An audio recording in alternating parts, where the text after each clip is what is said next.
Ocean Descent, a short story by C Neuffer.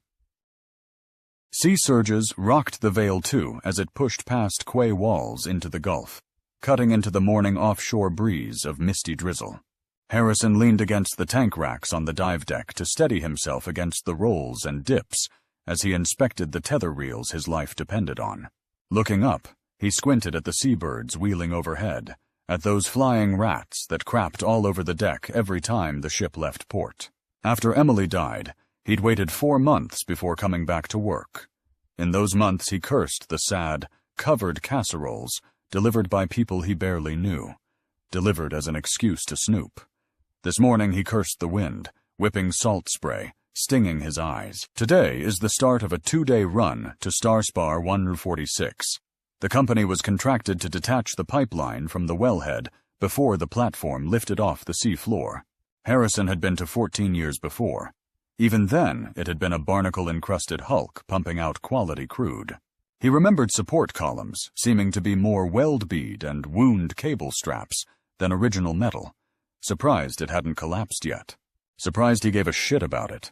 A voice raised him from visions of the cold deep. "Whatcha for lunch?" Turning to Jacques, Harrison asked, "Choices?" "Poke chop and shrimp Creole." "How long's the Creole been simmering?" "Couple few hours." "Not long enough. I'll have the chops, just one." Jacques stuck thumbs in the waist of a grease-crusted apron. "Weather's gone be good." "S'pose so," said Harrison. "Send David up. Get his nose out of that phone, get some hard work under his belt." "He up to the wheelhouse, chattin' the skipper." Harrison spat. "Never should have vouched for him." His sister-in-law pleaded with him to take on her son before a wrecked life buried him, before he wilted into a useless walking corpse. Disgusted, he tossed the grease gun on a tarp and headed for the dive shack. Orange shifted to red, then deepened as the sun passed below the liquid horizon. Another day of breathing in and out, thought Harrison. Another day standing at the rail. Another day closer. A spark from far aft caught his eye. Who the hell's smoking on deck? Then he knew when the darkened silhouette moved. David. Taking a wrench, Harrison marched toward the young man, intent on shaking him up, giving him a God-almighty shock. Coming from behind, Harrison swung the wrench, banging it on the rail next to David's hand. The boy jumped, dropping his lit cigarette into the water. "What the fuck do you think you're doing?" Harrison demanded. "Are you fucking stupid?" He wanted to do more than kick him in the ass, more than scare him. He wanted to toss him over the side, and might have if the boy didn't share Susan's blood. Dive Master Devers sat on the edge of the moon pool at the ship's center, testing shackles that married the hoist cable to the tool basket, readying it for lowering. Along the wide deck snaked the first 100 feet of umbilical to the air tanks and tether gear. Hook up to the suit would be conducted just before Harrison dropped below the waterline. "Channel?" James asked Harrison. 6. "Confirm topside," James said as he checked the dive hood straps. "Com check," said Harrison. His voice was heard 200 feet above on the platform and in James's headset. Receiving confirmation, he took his last gulp of free air. "Connecting primary," said James. "Check," said Harrison. "Connecting secondary," said James. "Check." "Permission to dive," said James into his mic. "Dive authorized," came the anonymous voice.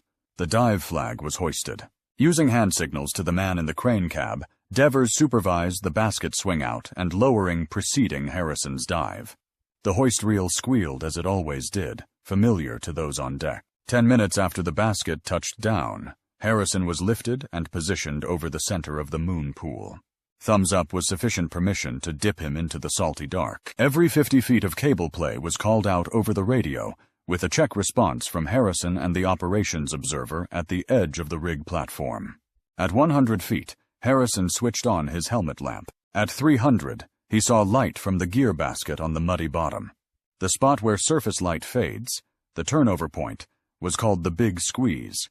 It's here, divers mentally separated from those above, constrained in a harsh world, holding no mercy for the reckless or desperate. As the cable played out the slow-motion freefall, the only sound in Harrison's ears was from the air manifold on his back, regulating air in and bubbling air out, maintaining a balance between good and bad, life and death, sanity and otherwise. He flexed gloved fingers and scissored his legs to ward off the chill, getting ready for landing. On the bottom, Harrison radioed. "Slack 20 feet. 20 feet," said James. Over decades, an accumulation of tools and scrap dropped from above cluttered the bottom, jutting from the mud like broken teeth. His dive light captured an exercise bike. As slack was given, Harrison trudged through the muddy dark to the tool basket, fetching a hammer, impact wrench, and 6-foot pry bar slung underneath a negative buoyancy bladder. He scanned the bottom, finding the closest concrete base. The beveled corner pointed his way to the wellhead, further into the dark. "Moving," Harrison said. "Check," James confirmed. Harrison followed a tension cable that ran from one pylon to the opposite corner, knowing it would cross the rig center line. Pulling a tether, walking was a process of labored breathing, leaning forward, taking a step, then repeat. He counted steps. 60 or 70 should get him there. He tasted Creole sauce in the back of his throat, burning. When that spiked word came to mind, he despised its emergence. Susan had burned in the wreck. "Son of a bitch," he muttered, eyes flaming more than his throat. "You okay?" asked James. "Halfway," said Harrison. 10 minutes later, he radioed, "Wellhead." Communication with topside was a well-practiced economy of words. He and James had been an efficient team for almost 10 years. He'd crashed at James' place for 2 weeks when Susan kicked him out after a spat 8 years ago. Susan had finally forgiven him. "How's it look?" asked James. "Shitty." "Time?" Harrison examined each flange bolt between 2 hydraulic valves and scraped sea muck to check the position indicators, confirming both were shut. 8 bolts. 45, he said. "I'll give you an hour. Gonna call a break every 15. Check." Harrison appreciated James being a stickler for procedure. When the last bolt dropped to the seabed, the flanges remained joined by corrosion and barnacles. Jamming the pry bar in the gap between flange faces, he gave an all-or-nothing heave. The coupling broke free, issuing a few gallons of raw black into the slow current. Moving back 10 feet, he called, "Haul away." "Roger, haul away," said the topside voice.